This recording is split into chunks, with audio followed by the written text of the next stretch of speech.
जय हिंद दोस्तों स्वागत है आपका आपके अपने YouTube चैनल ज्ञानदेह होस्ट में। और इस वीडियो में मैं आपको बताने वाला हूं Indian army technical graduate course यानी कि TGC 133 ऑनलाइन फॉर्म 2021 के बारे में कि कैसे आपको ये फॉर्म फिलअप करना है। तो आप इस वीडियो को देखते रहिए, मैं आपको इसके बारे में पूरी जानकारी देने वाला हूँ जिससे कि आप इस फॉर्म को बिना किसी मिस्टेक के भर पाओगे। तो चलिए दोस्तों शुरू करते हैं। दोस्तों जैसा कि आप वीडियो में देख पा रहे हो, ये आपका ऑफिशियल नोटिफिकेशन है जिसके अंदर आपकी इस भर्ती का अनाउंसमेंट किया गया है। आप यहां पर देख सकते हैं कि इसमें अनमैरिड मेल कैंडिडेट ही अप्लाई कर पाएंगे। और यहां पर दोस्तों जो आपकी एज लिमिट रखी गई है वो आपकी 20 से 27 साल के बीच रखी गई है, जो कि आपकी 1 जुलाई 2021 तक काउंट की जाएगी। यानी कि जिन कैंडिडेट का जन्म 2 जुलाई 1994 से लेकर के 1 जुलाई 2001 के बीच में हुआ है वो इसमें अप्लाई कर सकते हैं। बात करें आपकी अन्य जानकारी की, जैसे कि इंपोर्टेंट डेट्स, तो यहाँ पर आप लोग इस फॉर्म को 25 फरवरी 2021 से लेकर के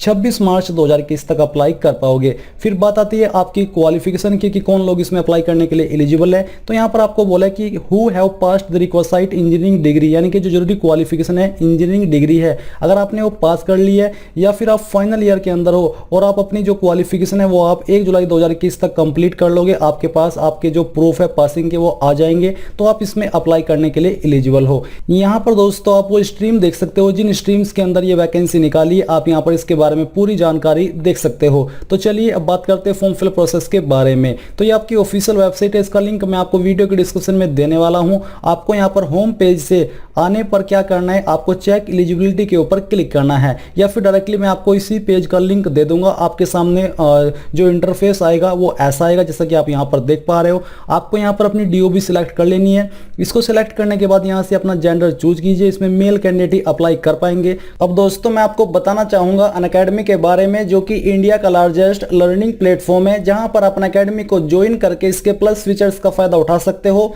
जिसमें कि आपको लाइव क्लासेस दी जाएगी इंडिया के टॉप एंड बेस्ट एजुकेटर के माध्यम से घर बैठे। और जो आप यहां पर अन्य फीचर देख पा रहे हो, बेसिकली आपको इन सभी फीचर्स का फायदा अनअकैडमी प्लस के साथ मिल जाएगा। तो यहां पर दोस्तों देर किस बात की है, जल्दी से अनअकैडमी को ज्वाइन कर लीजिए और ज्वाइन करते वक्त मेरे कोड GDSTT का इस्तेमाल कर लीजिए। इसको इस्तेमाल करने पर आपको तुरंत 10% की छूट मिल जाएगी, जो कि जल्दी एंड होने वाली है। इसलिए अगर आप लेने की सोच रहे हैं तो जल्दी से ले लीजिए। और मैं आपको बता दूं कि अनअकैडमी यहां पर आपके लिए लेकर क्या है, crack UPTT 2021 complete revision batch course, जहां पर आपको इन एजुकेटर के द्वारा आपकी प्रिपरेशन कराई जाएगी और इसकी बैच आपकी 27 फरवरी 2021 से स्टार्ट होने वाली है। इसी के साथ दोस्तों अनअकैडमी आपके लिए complete revision batch course read level 2 के लिए भी लेकर के आया है, जहां पर आपको इन एजुकेटर के द्वारा आपकी प्रिपरेशन कराई जाएगी। इसकी बैच आपकी 24 फरवरी 2021 से स्टार्ट हो चुकी है। तो जल्दी से जाइए इनको ज्वाइन कर लीजिए, ज्वाइन लिंक आपको वीडियो के डिस्क्रिप्शन में दिया है। इसके अलावा दोस्तों यहाँ पर जो आपकी बैचेस है, ये आपको सभी बैचेस एक सब्सक्रिप्शन के अंदर मिल जाएगी। बस आपको यहाँ पर इसको ज्वाइन करना है और ज्वाइन करते वक्त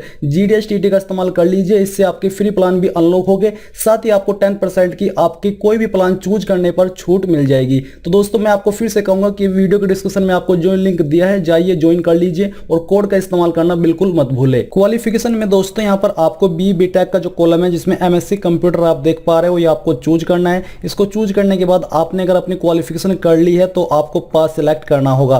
फिर इसके बाद यहाँ से अपना मैरिटल स्टेटस चूज कीजिए और इसके बाद यहाँ से दोस्तों आपको चेक एलिजिबिलिटी के ऊपर क्लिक करना है। इसके ऊपर क्लिक करने के बाद आप देखोगे टेक्निकल ग्रेजुएट कोर्स, जिसमें आपकी एज यहाँ पर दी जा रही है। अब आपको सिंपली अप्लाई के ऊपर क्लिक करना है। अप्लाई के ऊपर क्लिक करने के बाद यहाँ पर दोस्तों जो आपके सामने लॉगिन का पेज है वो आ जाएगा, बट आपको इसमें पहले रजिस्ट्रेशन करना है। तो रजिस्ट्रेशन करने के लिए आपको क्या करना है, आपको इस तरफ रजिस्ट्रेशन के ऊपर क्लिक करना है। इसके बाद दोस्तों यहाँ पर आपके सामने इंस्ट्रक्शंस आ जाएंगे, आपको रीड करने के बाद नीचे कंटिन्यू के ऊपर क्लिक करना है। कंटिन्यू के ऊपर क्लिक करने के बाद आपके सामने आपका पेज आ चुका है। अब यहाँ पर दोस्तों आई हैव में आपको चूज करना है कि अगर आपके पास आधार नंबर है, इनरोलमेंट नंबर है, अगर आप इनमें आपके पास इनमें से दोनों चीज नहीं है तो आपको यहाँ पर नन के ऊपर क्लिक करना है। मैं आपको बता दूं कि अगर आप आई हैव में आधार नंबर या इनरोलमेंट चूज कर रहे हैं तो जो आपका नाम है वही नाम आपका 10वीं की मार्कशीट के अंदर होना चाहिए और वही नाम आपका एग्जैक्टली आपके आधार कार्ड के अंदर होना चाहिए। अगर कुछ भी अलग हुआ तो आप यहाँ से रजिस्ट्रेशन नहीं कर पाएंगे। फिर दोस्तों यहाँ पर आपको अपना मदर नेम और फादर नेम फिलअप करना है। मैंने यहाँ से फादर नेम फिलअप कर लिया है। इसके बाद यहाँ से आपको अपनी माता जी का नाम एंटर करना है। डीओबी आपकी क्या हो, डीओबी यहाँ से आपको सिलेक्ट कर लेनी है। तो चलिए यहाँ से हम इसको सिलेक्ट कर लेते हैं और यहाँ से आपको मंथ चूज करना है और यहाँ से डे तो आपकी डीओबी आ जाएगी। फिर आता है ईमेल एड्रेस। तो यहाँ पर आपको अपनी ईमेल आईडी एंटर करनी है। यहाँ पर आपको अपना वैलिड मोबाइल नंबर एंटर करना है। ये सब जानकारी आपने फिल की है, इनको चेक करना है और चेक करने के बाद नीचे आकर के सबमिट के ऊपर क्लिक करना है। सबमिट के ऊपर क्लिक करने के बाद आपकी ईमेल आईडी के ऊपर एक ओटीपी जाएगा और वो ओटीपी आपको यहाँ पर कुछ इस प्रकार से देखने को मिलेगा। मैं इस फॉर्म को डेमो के रूप में भर रहा हूं, तो मैंने यहाँ पर एक टेम्पररी ईमेल यूज की है, यानी कि ईमेल आईडी यूज की है। तो आप देखोगे कि आपको इंडियन आर्मी की तरफ से ईमेल मिलेगी जहां पर आपको आपका नाम और ओटीपी देखने को मिल जाएगा। अब ये ओटीपी आपको यहाँ पर फिलअप करना है। फिलअप करने के बाद जो कैप्चा आपके सामने दिया है, कैप्चा यहाँ पर डालना है और फिर आपको सबमिट के ऊपर क्लिक करना है। सबमिट के ऊपर क्लिक करने के बाद यहाँ पर दोस्तों आपके सामने एक न्यू इंटरफेस आ जाएगा जहां पर आपकी रजिस्ट्रेशन की जानकारी दी गई है और कुछ जानकारी आपको भरनी है, जैसे कि जो भी आपका जेंडर है वो यहाँ से आपको चूज कर लेना है। इसके बाद मैरिटल स्टेटस में आपको अनमैरिड चूज करना है, क्योंकि इसमें अनमैरिड कैंडिडेट ही अप्लाई कर पाएंगे। फिर नीचे एजुकेशनल की जानकारी आ चुकी है, यानी कि आपकी क्वालिफिकेशन की जानकारी। तो मैट्रिकुलेशन के सामने क्लिक करके आपको चूज करना है कि आपने कौन से बोर्ड से की है। अगर स्टेट बोर्ड से की है तो स्टेट बोर्ड चूज कर लीजिए। इसको चूज करने के बाद यहाँ पर आपकी स्टेट सेलेक्ट कर लीजिए। फिर आता है मैट्रिकुलेशन 10th सर्टिफिकेट नंबर, यानी कि आपको जो 10वीं की मार्कशीट है उसका सर्टिफिकेट नंबर एंटर करना है। अगर आपकी मार्कशीट के ऊपर नहीं है तो आप यहाँ पर 10th का रोल नंबर दे सकते हैं, बट अगर नहीं है तब। इसके बाद यहाँ पर जो आपकी 10th की मार्कशीट आपने चूज की है उसका जो सर्टिफिकेट है वो यहाँ पर आपको अपलोड करना है स्कैन करने के बाद में। एलिजिबल क्वालिफिकेशन, तो इसमें एलिजिबल क्वालिफिकेशन आपकी ये है जो कि मैं यहाँ पर सिलेक्ट कर रहा हूँ, बी टेक, ये आपको चूज कर लेना है। इसका स्टेटस आपको यहाँ से सिलेक्ट कर लेना है। डेट ऑफ इनरोलमेंट ये आपको खाली छोड़ देनी है क्योंकि ये फ्रेशर कैंडिडेट के लिए नहीं है। फिर आपको इस तरफ आना है, यहाँ पर आप आपकी नंबर की जानकारी ये सब जानकारी देखोगे। नीचे आपको आना है, फिर सिक्योरिटी क्वेश्चन, तो आपको एक क्वेश्चन चूज कर लेना है। इसको चूज करने के बाद आपको उसका आंसर दे देना है। ये आंसर आपको तब काम आएगा जब आप अपना पासवर्ड भूल जाओगे और आप उसको रिसेट करने की कोशिश करोगे, तो आपको इस क्वेश्चन का आंसर दे करके आपका जो रिसेट का ऑप्शन है वो मिल जाएगा। फिर दोस्तों यहाँ पर आपको एक अपना पासवर्ड क्रिएट कर लेना है जो कि कम से कम 8 वर्ड का होना चाहिए, यानी कि 8 अंकों का। जो भी पासवर्ड आपने दिया उसको दोबारा से डाल करके कंफर्म करना है। जो कैप्चा कोड आपके सामने, कैप्चा कोड यहाँ पर डालना है और डालने के बाद जो भी जानकारी आपने यहाँ पर भरी है अभी एक बार और अच्छे से श्योर हो जाइए कि हाँ ये सभी जानकारी सही है, क्योंकि बाद में मौका नहीं दिया जाएगा इस सभी जानकारी को चेंज करने का। इसलिए आपको यहाँ पर श्योर होकर के सेव के ऊपर क्लिक करना है। अब यहाँ पर आपके सामने इंटरफेस आ जाएगा और आपको बोला जा रहा है कि आपको अप्लाई करने से पहले अपना फोटो और सिग्नेचर यहाँ पर अपलोड करना है, तो आपको ओके कर देना है। ओके करने के बाद यहाँ पर दोस्तों आपको अपडेट के ऊपर क्लिक करना है। अपडेट के ऊपर क्लिक करने के बाद आपको यहाँ पर इनको अपलोड करने के जो ऑप्शन है वो देखने को मिलेंगे। आपको क्या करना है, यहाँ से ओके करना है। ओके करने के बाद जो आपका फोटो है वो आपको 5 से 20 KB के बीच में रह करके ही अपलोड करना है। तो चूज फाइल के ऊपर क्लिक कीजिए और जहां पर भी आपका फोटो है वो आपको यहाँ से सिलेक्ट कर लेना है। तो चलिए इसको सिलेक्ट करते हैं और यहाँ से ओपन कर लेते हैं। ओपन करने के बाद आपका फोटो आ जाएगा। फिर यहाँ पर आपको अपना सिग्नेचर अपलोड करना है। सिग्नेचर का साइज आपका 10 KB से नीचे ही रहना चाहिए। तो जहां पर भी आपका सिग्नेचर है वो सिग्नेचर आपको यहाँ से सिलेक्ट कर लेना है। सिग्नेचर चूज करने के बाद जैसे ही ओपन करोगे तो यहाँ पर उसका प्रीव्यू आपके सामने आ जाएगा। आपको नीचे आना है और नीचे आकर के अगर आप इन जानकारी में कुछ चेंजेस करना चाहते तो कर सकते हैं, नहीं तो आपको यहाँ पर जो आपके सामने कैप्चा कोड है डालना है और डालने के बाद आपको सेव के ऊपर क्लिक करना है। सेव के ऊपर क्लिक करने के बाद ये जानकारी भी आपकी यहाँ पर सेव हो जाएगी। अब यहाँ पर आप देखोगे कि आपका रिकॉर्ड सक्सेसफुली सेव हो चुका है। आपको यहाँ से ओके करना है और ओके करने के बाद यहाँ पर दोस्तों आपको अप्लाई ऑनलाइन के ऊपर क्लिक करना है। अप्लाई ऑनलाइन के ऊपर क्लिक करने के बाद दोस्तों आपके सामने जो एलिजिबिलिटी का पेज है वो आ जाएगा, जो कि यहाँ पर आपके सामने है। अब आपको सिंपली नीचे अप्लाई के ऊपर क्लिक करना है। अप्लाई के ऊपर क्लिक करने के बाद आपके सामने यहाँ पर इंस्ट्रक्शंस आएंगे, आपको इनको रीड कर लेना है और जान लेना है कि कौन लोग इसमें एलिजिबल है इस जानकारी के अकॉर्डिंग। फिर आपको कंटिन्यू के ऊपर क्लिक करना है।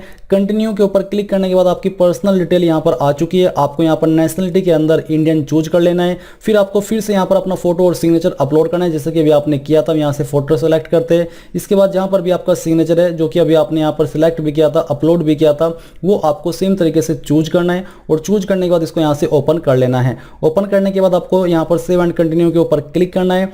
इसके ऊपर क्लिक करने के बाद जो आपकी ये जानकारी है सेव हो जाएगी और अब आप यहाँ पर कम्युनिकेशन यानी कि एड्रेस की जानकारी के ऊपर आ जाओगे। जो भी आपका एड्रेस है आपकी आईडी के अकॉर्डिंग वो एड्रेस आपको यहाँ पर लिखना है। आपके सिटी, विलेज, टाउन का नाम यहाँ पर आपको डालना है। स्टेट यहाँ से आपको अपनी चूज कर लेनी है। उस स्टेट के अंदर आपकी कौन सी डिस्ट्रिक्ट है वही डिस्ट्रिक्ट यहाँ से आप चूज कर लीजिए। फिर आपको अपने पोस्ट ऑफिस या डिस्ट्रिक्ट का पिन कोड यहाँ पर एंटर कर देना है। एंटर करने के बाद नीचे इस तरफ आता है आपका कोरस्पोंडेंस एड्रेस। अगर आपका प्रेजेंट और परमानेंट एड्रेस सेम है तो यहाँ पर टिक कर दीजिए।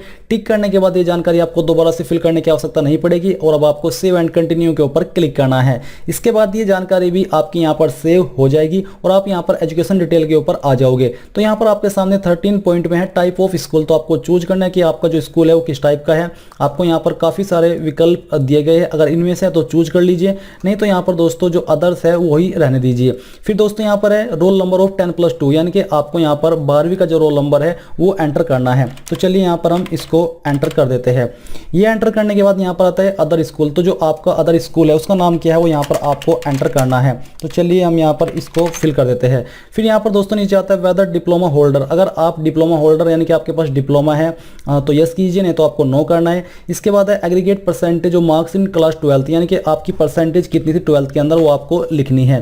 फिर नीचे आता है मेन इंजीनियरिंग स्ट्रीम, तो आपका इंजीनियरिंग का मेन स्ट्रीम कौन सा है वही स्ट्रीम यहाँ से आपको चूज कर लेना है। इसको चूज करने के बाद यहाँ पर वेबसाइट रिफ्रेश होगी और रिफ्रेश होने के बाद यहाँ पर आपके सामने कुछ और विकल्प आ जाएंगे। तो यहाँ पर जैसे आपने अपनी जो स्ट्रीम है वो चूज कर ली है तो आपको बोला जा रहा है नोटिफाइड एविलेंट स्ट्रीम, यानी कि यहाँ पर इक्विवेलेंट स्ट्रीम, तो आपको कौन सी में अप्लाई करना है तो वही यहाँ से आपको चूज कर लेना है। इसको चूज करने के बाद यहाँ पर है date of joining engineering course, यानी कि जो आपका इंजीनियरिंग कोर्स है या आपने कब ज्वाइन किया था वो डेट यहाँ से आपको सिलेक्ट करनी है, पहले ईयर, फिर यहाँ से आपका जो मंथ है वो, और फिर यहाँ से डे। इसके बाद कब आपने इसको कंप्लीट कर लिया था वो आपको यहाँ से चूज करना है। तो सेम तरीके से यहाँ पर आपको इसको सिलेक्ट कर लेना है। तो चलिए हम यहाँ से इसको सिलेक्ट करके आपको दिखाते हैं, ये आपने सिलेक्ट कर लिया है। इसके बाद दोस्तों यहाँ पर नीचे आता है नेम ऑफ कॉलेज, यानी कि आपने किस कॉलेज से किया है आपको उसका नाम एंटर करना है।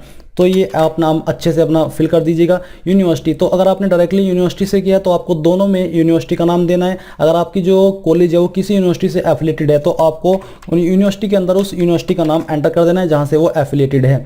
टाइप ऑफ यूनिवर्सिटी, तो आपकी यूनिवर्सिटी का टाइप क्या है वो यहाँ से आपको चूज कर लेना है। State in which university located, यानी कि कौन सी स्टेट के अंदर आपकी यूनिवर्सिटी स्थित है, लोकेटेड है, वो आपको चूज करना है। गेट स्कोर, अगर आपने गेट के अंदर पार्टिसिपेट किया था या क्या किया हुआ है तो जो आपका गेट स्कोर है वो कितना है वो यहाँ पर आपको डालना है, तो आपको खाली छोड़ देना है और ये कब तक वैलिड है वो आपको देना होगा। अगर आपने नहीं लिया इसमें पार्टिसिपेशन तो आप इसको खाली छोड़ दीजिए। ये सब जानकारी भरने के बाद आपको नीचे आना है और आप यहाँ पर देखोगे सेमेस्टर फर्स्ट, यानी कि आपके सेमेस्टर फर्स्ट या फिर सेमेस्टर ईयर के अंदर कितने नंबर थे, टोटल मार्क्स आपको यहाँ पर डालने हैं। जैसे कि यहाँ पर मैं 500 एग्जाम्पल के तौर पर आपको फिल करके दिखाता हूँ। अब आपको इसमें से कितने आए थे वो यहाँ पर आपको एंटर करना है। ये आपने जानकारी भर दी है, परसेंटेज आपकी यहाँ पर आ जाएगी। फिर सेम तरीके से आपको यहाँ पर जो सेमेस्टर 2 यानी कि ईयर फर्स्ट उसकी जानकारी देनी है, सेमेस्टर 3 की जानकारी देनी है, सेमेस्टर 5 की जानकारी। तो इस प्रकार से आपको इसको भर देना है और भरने के बाद आपको कैलकुलेट के ऊपर क्लिक करना है। कैलकुलेट के ऊपर क्लिक करने के बाद आप यहाँ पर देखोगे कि आपके नंबर्स के अकॉर्डिंग आपकी जो परसेंटेज है वो कैलकुलेट कर ली गई है। आपको पूरी जानकारी यहाँ पर देखने को मिल पा रही है। अब आपको क्या करना है, आपको यहाँ पर नीचे सेव एंड कंटिन्यू के ऊपर क्लिक करना है। इसके ऊपर क्लिक करने के बाद ये जानकारी आपके यहाँ पर सेव हो जाएगी और अब आपके सामने एसएसबी की जानकारी आ चुकी है। अगर आपने एसएसबी में पार्टिसिपेशन किया है तो आपको यस करना है, नहीं तो आपको नो करना है। अगर आप फ्रेशर हो तो आपको इसके बारे में कुछ जानने की आवश्यकता नहीं है कि ये क्या है। अगर आप इसके अंदर पार्टिसिपेशन किए हो तो आपको बताने की आवश्यकता नहीं पड़ेगी कि ये क्या है। अगर आप यस कर रहे हो तो आपको यहाँ पर जो आपका एक एंट्री है, कौन सी आपकी एंट्री थी एसएसबी में, वो आपको चूज करना है। फिर यहाँ पर आपको अपनी लोकेशन सिलेक्ट करनी होगी। जो आपका थर्ड ऑप्शन है ईयर मंथ, आपको चूज करना कि आपने कौन से इसमें पार्टिसिपेशन किया था, रिजल्ट आपका क्या था, ये सब जानकारी आपको देनी है। तो हम यहाँ से इसको नो कर देते हैं क्योंकि पार्टिसिपेशन नहीं किया है और फिर सेव एंड कंटिन्यू के ऊपर क्लिक कर दीजिए। इसके ऊपर क्लिक करने के बाद आपके सामने आपके फॉर्म का प्रीव्यू आ चुका है। आपके द्वारा भरी गई सभी जानकारी यहाँ पर दी गई है। ये आपके पास एक वन लास्ट टाइम है इन सभी जानकारी को चेक करके अगर कोई जानकारी एडिट करना चाहते हो उसको सही करने का। अगर आपको लगता है कि कोई जानकारी गलत है तो उसको सही कर लीजिए, नहीं तो आपको नीचे आकर के सिंपली सबमिट के ऊपर क्लिक करना है। तो हम यहाँ से सबमिट करते हैं और यहाँ से ओके कर देते हैं। ओके करने के बाद आप देखोगे कि आपका एप्लीकेशन सक्सेसफुली सबमिट हो चुका है। आपको यहाँ से इसको ओके कर देना है। ओके करने के बाद आप यहाँ से हिस्ट्री ऑफ एप्लीकेशन में आइए और आने पर यहाँ पर आपको एप्लीकेशन की हिस्ट्री देखने को मिल जाएगी। आप यहाँ पर व्यू के ऊपर क्लिक करके इसको व्यू भी कर सकते हैं। आपको पूरी जानकारी यहाँ पर अच्छे से देखने को मिल पा रही है। तो दोस्तों ये था आपका इंडियन आर्मी टीजीसी यानी कि technical graduate course 133 online form 2021 के बारे में पूरी जानकारी। आई होप ये जानकारी आपको पसंद आई होगी। अगर आई है तो आप इस वीडियो को लाइक, शेयर और साथ ही साथ आपके अपने यूट्यूब चैनल ज्ञानदेव होस्ट को सब्सक्राइब करके बेल आइकन को ऑन कर ले ताकि आपको आगे आने वाली वीडियोस के नोटिफिकेशन सबसे पहले मिल पाए। जय हिंद दोस्तों।